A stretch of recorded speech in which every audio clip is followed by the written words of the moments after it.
Hello, welcome to Post-Exertional Mayonnaise podcast. I'm joined by Ash today. Ash is in Yorkshire in England. So Yep. it's, sorry, It's at yeah, Sheffield, yeah. Sheffield, England. and Sheffield. Um, so it's really good to have you on, Ash. Really appreciate you coming. Oh, it's Do my you want to pleasure. tell us a bit about your ME sort of chronic illness journey and a little bit about how grief has played a part in that for you? Yeah. So my chronic illness journey started when I was 19, 20-ish. Um, Up until that point, I'd been fairly, I'd just been a normal teenager. I'd just finished, and I was sort of moving on towards, like an actual job career. And I got a really bad virus um, close to Christmas at some point. And I remember it really like knocked me on my feet. Um, and it took me like 2 weeks to sort of recover from that, but I was recovering from that. And then maybe less than a week after that, I was just in I think I was in my bathroom, and it was like around 9 o'clock. Um, and I just felt my heart rate go absolutely crazy. My heart rate, I don't know what it was because I, monitor those things in those days. Uh, but it was like really bad, and I just felt this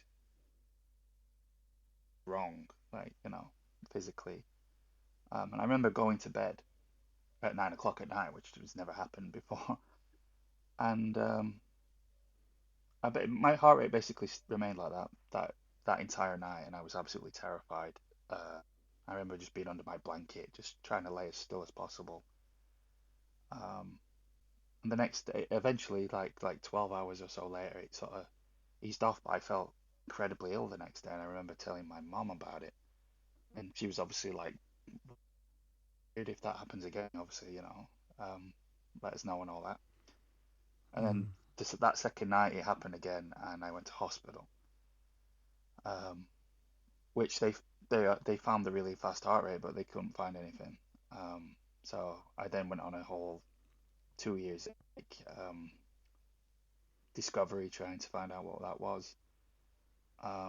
Getting told it was anxiety, and just they're taking my parents aside and having conversations with them. Um, But long story short is it took almost 2 years for me to, by accident almost, see a specialist who knew about POTS. Mm. Um, and because originally I was under a cardiologist, and he did try very hard to find out what was wrong with me. In fairness, he was a good guy, but he just couldn't find what was wrong with me. And he went, "I want you to see a colleague of mine," and I felt very dejected by that. I felt like I was being passed on, like it was just like another, like they're not going to find anything. But essentially, I went to see him, and I actually saw a nurse under him. She got me to explain all my symptoms again, which I was not about because it just seemed like we're going through it all over again. Yeah, you're repeating yourself constantly. Yeah, Yeah. but after we'd done that, she was like, "Okay, well, doctor, uh, I'm not going to say his name, but she said he thinks you've got this thing called POTS," and I was that came out of like hit me in a hammer between the eyes. I was like, "What?" And she showed me on this site, and all the list of symptoms that I just told her. They were literally just on this website, and I was Mm. absolutely amazed by that. To see him for a little bit, and he explained. And then I was put on medication, and I was educated, and then basically over the next 2 years, I sort of got quite a lot better. But my POTS never went away. Like it sort of plateaued at a certain point. Um, so after that point, and this was like maybe 4 years after it all happened, I sort of lost. Because I was in that very transitory period of my life at being 19. I'd lost pretty much all my Mm. friends at that point because they'd all gone off to uni, and they'd got married, or they met someone and moved away and stuff. So I lived a very quiet life. I I worked as a commission artist part time from home. I didn't go out very much because of my physical um, disability, even though it was only, I'd say it was very mild about then.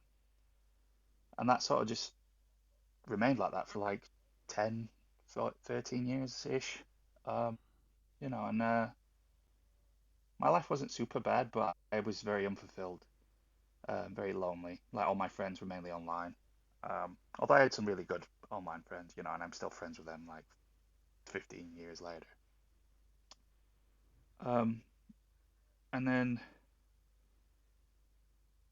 well, I met what was now my fiance, 3 years ago.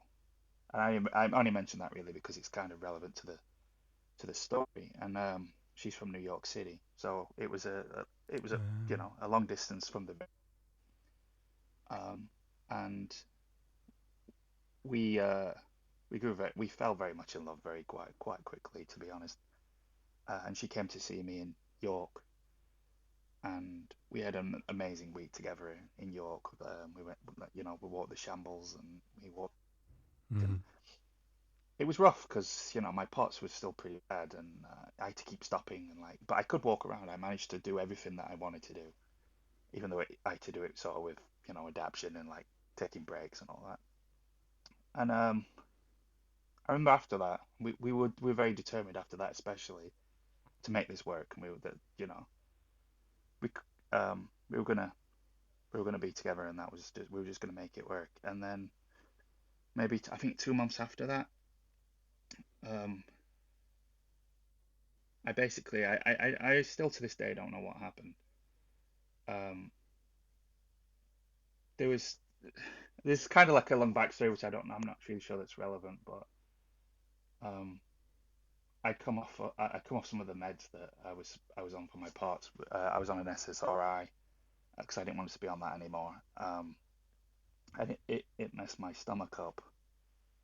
Um, and my doctor asked me to go back on it for a week to see if it was the SSRIs that were keeping my stomach regular. And I did, and I had huge reactions to that. I was very derealized, and it was very strange. And I woke up in the middle of the night with my heart feeling like it was clenched. Um, and I thought I was on a heart attack. And ever since that day, I don't know why that triggered it. I have now believed to be ME. Um, Mm. to be fair, looking back, I think I might have had ME ever since I was 19, but it was just mild.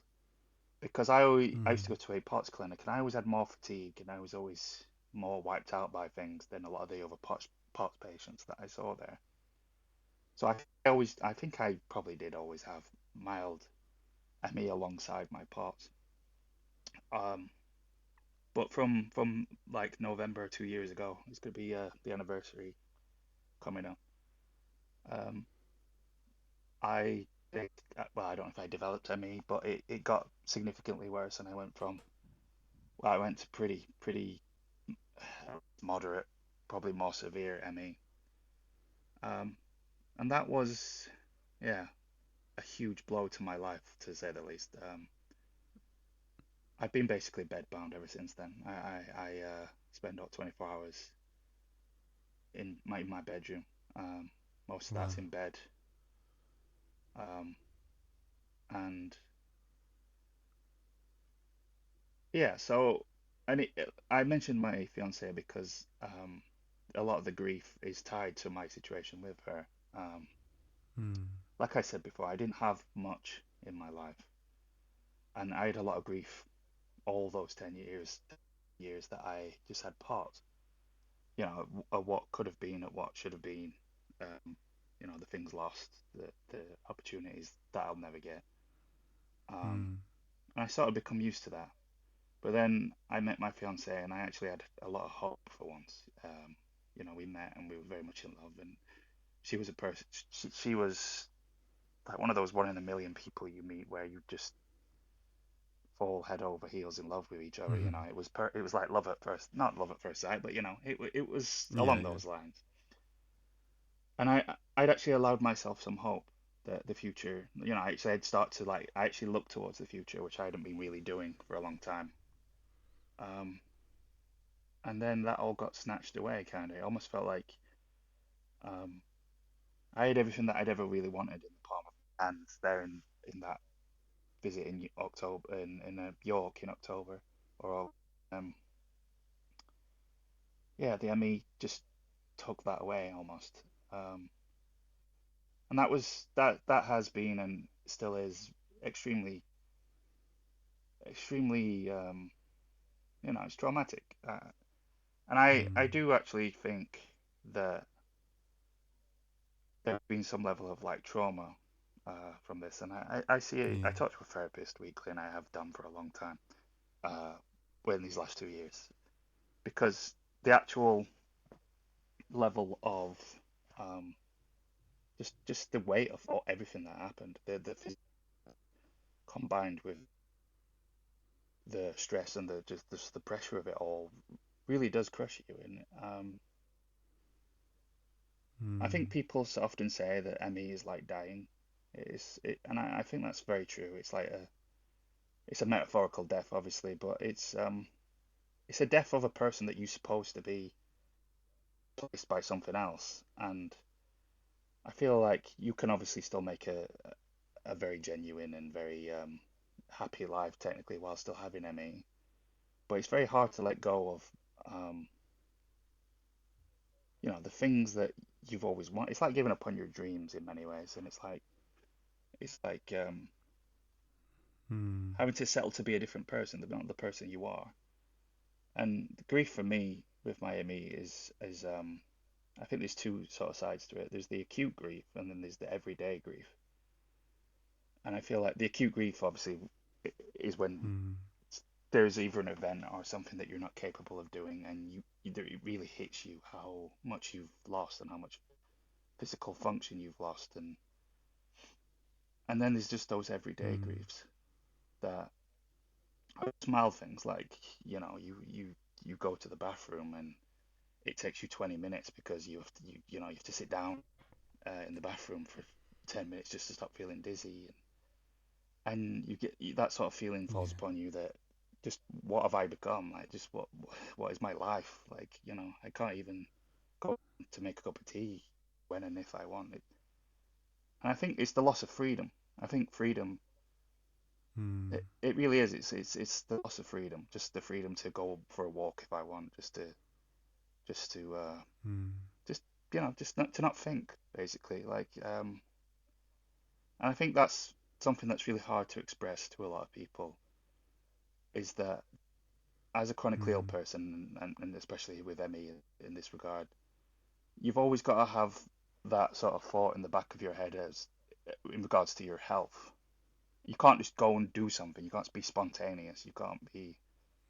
Um, you can't just live freely like most people in the world do, or at least Mm. you know, you have to. There's always, is this gonna cost me? How much is it gonna cost me? Is the cost gonna be worth the effort? And that's an awful thing. And I think the biggest thing for me, and I've realized this I've been sort of a bit down recently, and I realized that I had sort of a realization is that ME mars everything. It makes everything not what it's supposed to be. Like Mm. I'm like I mentioned, I'm going to be getting married, or hopefully I'll be getting married because my fiance is applied for a visa, and it's a wedding visa. So she's going to be coming to the UK, and we're Mm. going to be getting married, and then she's going to come live here.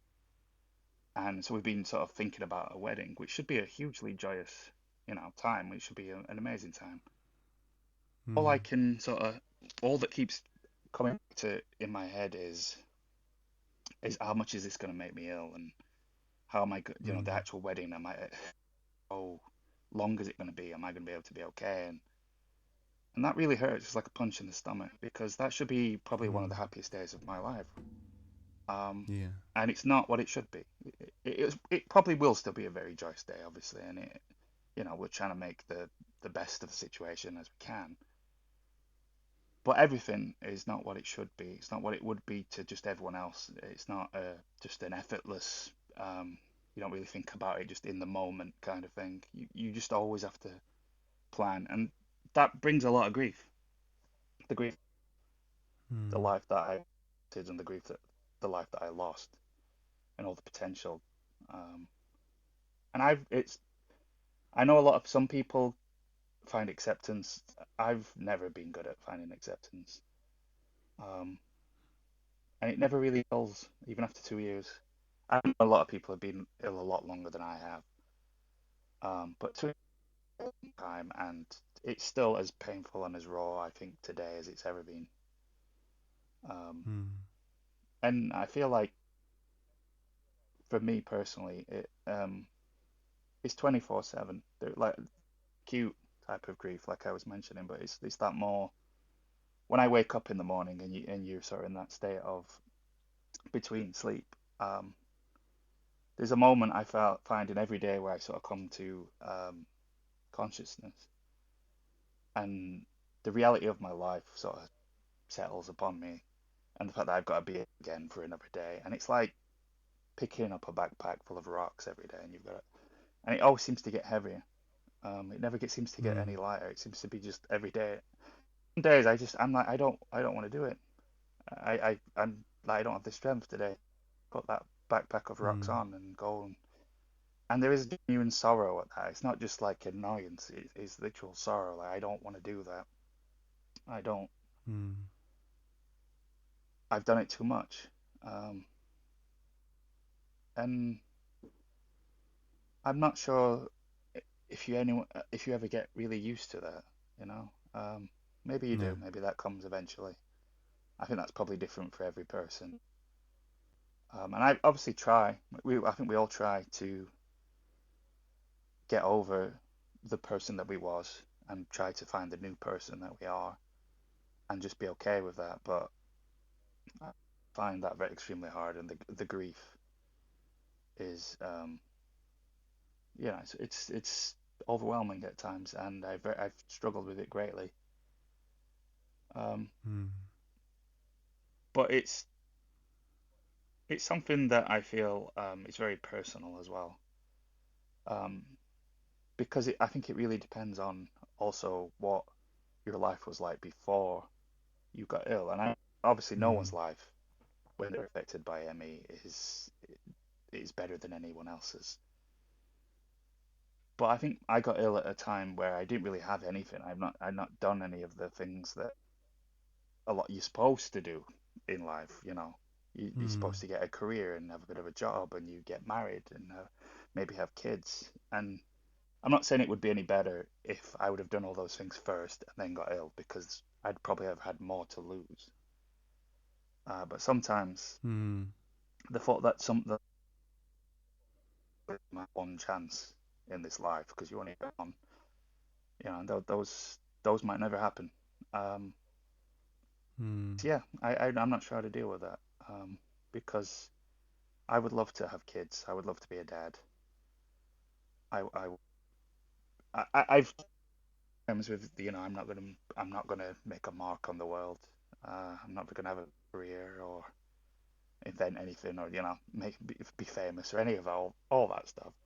I would just be very happy with just be a dad, uh, be a husband, um, and I'm trying to do that as much as that trying to get married and actually be able to do that, but it's not what it should be, and that is No. incredibly sad. Um, Mm. I know I'm extremely lucky that I have a partner who's very, very, very supportive and very understanding, and always has been, more than anyone else in my entire life. My fiancée Sarah Mm. has been in my rock, and I those people who don't have a partner or someone else in their life who supports them, my heart really does go out to them. Um, but that's the thing about Amy. I don't think anyone, no matter what the situation is, there's no win situation with anyone. Whether you've got full support or you don't have full support, the illness is so awful, from my own experience, that I just don't think you can win. I Mm. wish I had better support than I do, and I wish more understanding from doctors and just friends and just people in general. But Mm. and yeah, for me personally, then I think grief is a day-to-day companion. Um, Mm. and I wish I knew how to come to terms with it. But Yeah. maybe that'll come. I don't know. Yeah. There's not. It's interesting because like when I've been speaking to different people, I've been asking like how do you manage it? Hmm. And I was thinking about this earlier today because I was thinking about it for myself because I've not actually answered that question for myself. Like No. how do I manage this grief? Like I've been asking other people that, and I thought I've not actually kind of like and I don't know. Like is the answer like for me? Um I think for me I just have to like live each day at a time and not look at the bigger picture because I think when you start to look at the bigger picture, it is like overwhelming, isn't it? And No, yeah, definitely. And I think, is the ways for you that you kind of psychologically or manage it for yourself, or is that a case of just kind of like well, I distancing think that, yourself yeah, from it a I bit? think there's definitely things that have helped. There's nothing I've ever found that, you know, things of grief. Well, for me, my fiance and the love Mm, has really helped, which, we obviously can't all have that. But having a therapist that is very understanding and there's not much she can do from her actual no. professional point of view. But for me, why it really works is because even with a very supportive fiance, there is a limit to how much I can put upon her without it Yeah. actually starting to affect her. Because she Mm, listens, but I can see it really hurting her, and she hurts how much I'm hurting. So I can't really fully unload all the time, and that wouldn't be 100% fair for me. So having mm, this that I've built up a really good rapport with, and who literally will just allow me to load, and she's not going to be affected by that. And just talking about it and just getting it off my chest actually is mm, probably the only thing that actually helps, really. Um, mm,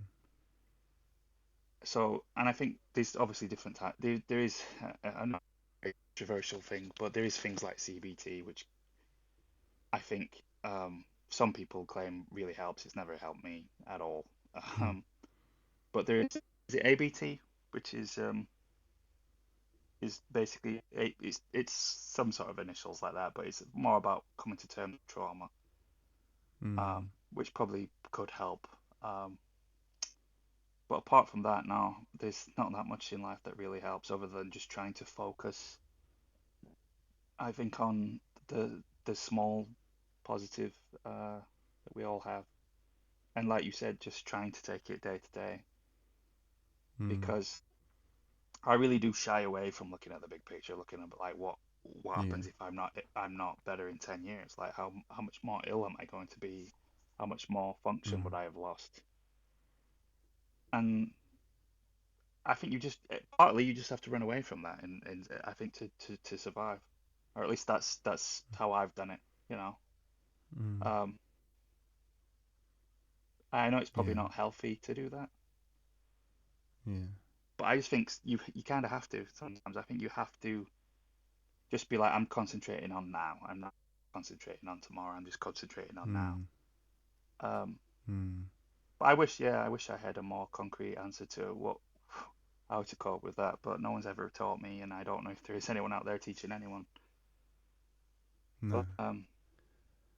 But yeah, my And I think recommendation would be actually find someone to talk to, whether that is actually yeah. professionally or just if you can find someone who is willing to do that without you burdening them with grief and too much, Yeah. because destroy them in the process of helping yourself.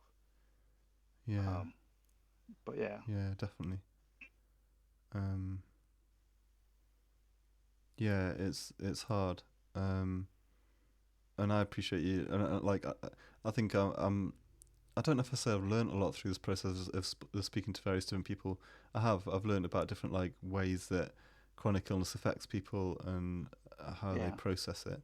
Um but I don't think there are any like easy answers.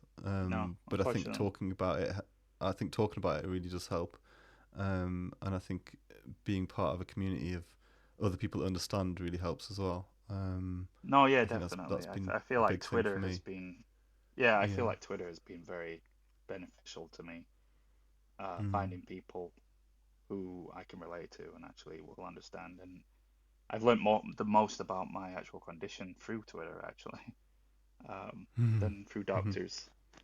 Um, but yeah, Mm. yeah, those two I think are important: community and understanding, and also just not keeping it inside because I think it festers, and I think it that will burn you up from the inside if you don't find a way to at least try to get a lot of that out. Mm. Um, Mm. but unfortunately, that's it's not always possible to find therapists or find decent ones. So you really do have to, I think, try a few on for size. Yeah, I was very lucky that the definitely. first one I tried was a very lovely woman who I've been talking to for like over a year and a half now, I think. Yeah, yeah. And I think therapy helps at different stages as well, like of Oh, illnesses. definitely, And like, yeah, I had somebody for about a year and a half, and it was helpful for the time. And it just got to the point that I was like, well, I'm not sure kind of how this is helping me anymore.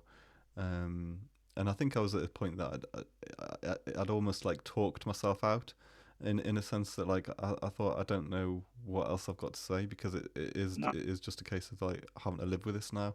Um, so yeah, but I think some people really benefit from it like on an ongoing basis, and I'm glad that you've got that and that helps. Um, Yeah, I think yeah. therapy is there's no right time. I think like you said, it's an individual. Some people can just do 4 weeks and that's enough to get their grief out, and Hmm. then other people require a more stable, every week for almost forever, almost if that's what Mm. helps you. I Mm. think I am coming probably up to the end of this soon. We've sort of semi talked about either extending the time between sessions or you know, because a lot of last 2 years have been rough, not just with my health. There's also been a lot of other things that I've also talked to her about, um, like Mm. the loss of like family loss and other things that So it really does depend on your situation. But I would, if you was someone who's suddenly become ill with a chronic illness, especially, I would at least try a therapist. Mm. They're not what they see appear to be on TV and in films and stuff. It's not all sitting on a couch and all that. From my own experience, they're very laid back uh, people which will just help you carry your burden a little bit. Yeah. Um, and I'm hoping to speak to you probably later in the year. Not no, probably next year. It's getting on in the year, It's isn't it? getting on, yeah. Um, Somebody contacted me that they're actually looking at putting a database together of people of therapists that are have an understanding of ME Ah, is that in and the kind of UK? yeah, I think so. And she's just in the process of that at the minute, so I don't know if I can say any more than that. But I think that'll be a really, really helpful resource going forwards for people because, like you say, when looking for somebody, a counsellor or a therapist, Yeah. you've got no idea like what their perception is or what their understanding No, yeah. of it, particularly ME, a bit of chronic illness, but of ME and the the real thing around post-exertional malaise, and having somebody that's got an understanding of that and just gets it is like massively important. It is, yeah. Because I think if they don't get it, then you're sort of always fighting a battle, and risk getting sort of the whole gaslighting experience and stuff like that. So I think that's going to be Uh, really helpful. yeah, I think it really also depends on whether they're a private uh, or an entity or they're related to the NHS or Yeah. on, because I feel like NHS, as great as it is, I think they're more likely to gaslight you, and I think they're more likely to follow so-called NHS guidelines, which I don't think are great in this country, despite the nice guidelines. Mm. Um, because I'm not sure my therapist did know much about ME, but I don't think that ever was a barrier for me personally. Uh, Mm. because she's gone on record and actually sent my GP, a letter saying that in her opinion, any sort of sadness or grief or mental illness or whatever you want to call it that I have experienced is a is a coincidence is a a symptom of my physical illness. After speaking to me for almost 2 years, that is her clinical opinion, like Mm. not the other way around.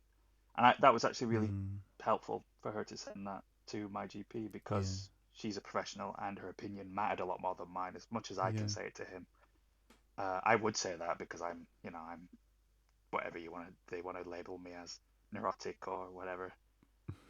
So she was, yeah, it was extremely helpful. But Mm. I would get one who was at least empathetic towards chronic illness, and Mm. I hate to say it, I feel like Yeah. female psychologists are probably better at, are more, in my own experience, less judgmental in that. Um, Obviously Mm. that I don't want to paint everyone with the same brush, but you really do have to find someone who fits because even if they're a nice person, they might not fit. Yeah. Um, you have to be able to open up, and then if you can't do that, you can't get the benefits. Yeah. Definitely. Um. No, it's been a really interesting discussion. Like, thanks for your time. Was there anything else that you kind of wanted to add around that topic? Anything that was kind of on your mind? Um, no, I mean just other than that, I feel like all of us have to find some sort of solace in people outside of ourselves, whether that's community or through professional help. Um, don't Mm. don't isolate yourself. I know we're all isolated from the world quite physically, but you have to reach out and you have to find people who understand. If that, Fortunately, that often isn't our own families and our own friends. There is people out there who do understand, and there is people out there who will support you as best as they can, and I think that's very important. Um, Mm. and grief is a process, and sometimes you just have to get as much support while you go through that process. Mm. Um, but yeah, that's my own Yeah. Thanks. personal. Yeah, my pleasure. Thanks for your time. It's been good to talk, and Yeah, yeah. Thanks a lot. all right.